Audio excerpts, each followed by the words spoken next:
Buenos días o buenas tardes. No sé a qué hora me van a ver, por tanto utilizo las dos fórmulas de cortesía.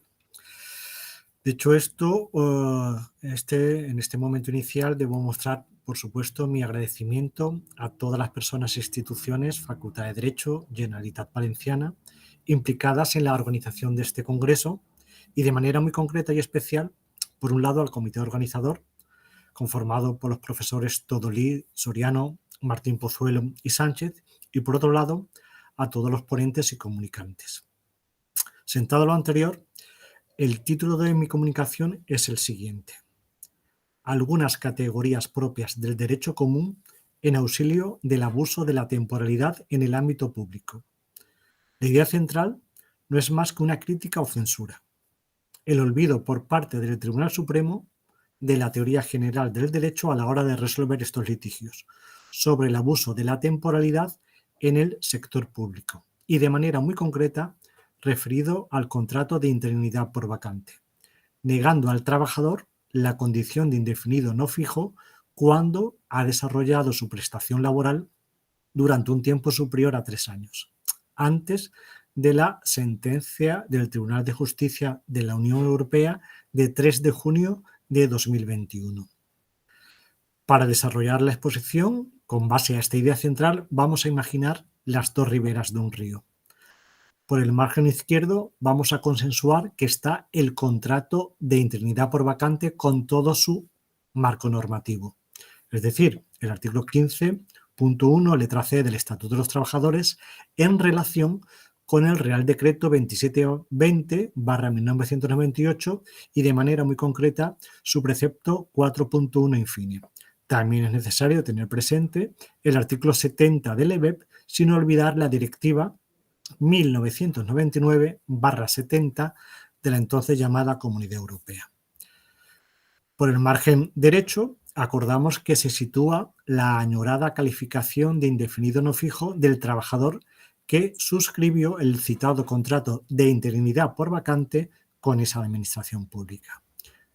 Pues bien, para cruzar de una orilla a la otra se ha de tender un puente, que por ahora no le ponemos ningún nombre, que permita interpretar y aplicar adecuadamente el citado marco normativo nacional y europeo.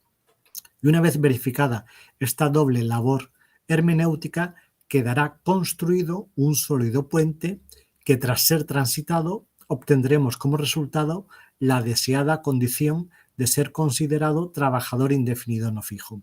De todo esto acontece que el nombre que le vamos a poner al puente, en términos genéricos, sea Teoría General del Derecho. Pero dicho lo anterior, ¿qué materiales, elementos o pilares de la llamada Teoría General del Derecho van a servir para construir ese puente? Pues fundamentalmente tres: el fraude de ley, el abuso del derecho y los principios generales del derecho, todos ellos interpretados y aplicados conforme a las reglas previstas en el artículo 3.1 del Código Civil. Antes de referirme a cada uno de estos elementos, indicar que el Tribunal Supremo utiliza tanto el fraude de ley como el abuso del derecho como si fueran categorías indistintas o equivalentes. Graso error desde nuestro punto de vista. No obstante, veamos cada una de estas figuras. En primer término, el fraude de ley. Sabemos que existe cuando formalmente la ley se cumple, pero realmente se pretende su violación. Lo relevante de esta figura es que el agente no pretende engañar, todo lo contrario. Su objeto es la infracción de una norma, en nuestro caso, toda la normativa referida a la contratación indefinida. Pues bien, la administración pública, al elegir el contrato de interinidad por vacante, no puede olvidar que está sometida, como cualquier otro sujeto, al principio de legalidad. Artículo 9.1 y punto 3 de la Constitución, lo que conlleva el cumplimiento de los deberes jurídicos que le conciernen para la protección del interés general, tal y como señala el artículo 103.1 de la Constitución. Ahora bien, todo ello con independencia de que la Administración actúe bajo la cobertura del derecho del trabajo o del derecho administrativo. En puridad, si la Administración empleadora incumple los plazos, desde nuestro punto de vista, no puede arguir ni el Tribunal Supremo puede asumir como causa de justificación precisamente ese interés general o la forma de acceso a la función pública, al ser ella misma la que se ha colocado en una situación infractora e incumplidora que pudiera calificarse como fraude de ley. El segundo elemento constructivo, ya comentamos anteriormente, es el abuso del derecho. Este se puede concebir como el que, obrando al amparo de una legalidad externa y de un aparente ejercicio de su derecho, traspasa en realidad los linderos impuestos al mismo por la equidad y la buena fe, con daños para tercero o para la sociedad, incurriendo, por tanto, en responsabilidad. Con base a este concepto un tanto genérico, se pone de manifiesto que la actitud omisiva de la administración empleadora al no desarrollar el proceso selectivo en plazo causa un daño al trabajador que éste no tiene la obligación de soportar, perjuicio que se materializa fundamentalmente en la inestabilidad laboral. Si la administración no cumple con los deberes legales que le incumbe, ese incumplimiento debería perjudicar a la propia administración, no a su trabajador, que lo único que ha hecho es servir desde su puesto de trabajo a los intereses que encarna esa administración para la que trabaja, que es el interés de todos los ciudadanos. Tratada de esta manera sucinta la figura del abuso del derecho, pasamos a hacer lo propio sobre los principios generales del derecho.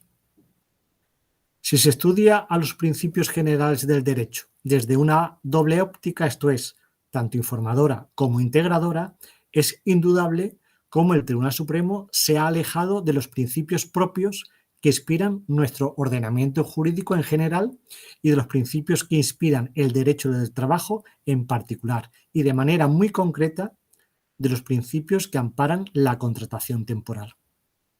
Conforme a esta idea, el Tribunal Supremo no ha considerado que la administración empleadora haya actuado en fraude de ley o con abuso de derecho, obviando con ello principios constitucionalizados tales como el principio de legalidad, seguridad jurídica, responsabilidad y la interdicción de la arbitrariedad de los poderes públicos, violando o conculcando con ello la norma que le obliga a organizar en el plazo de 3 años el proceso selectivo.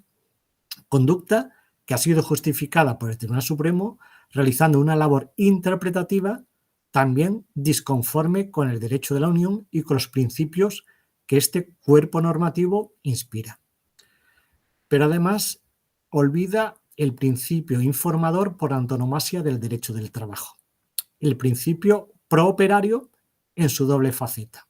La primera, como principio informador de esta parcela del sistema jurídico, y la segunda, como criterio hermenéutico a la hora de interpretar y aplicar la ley laboral.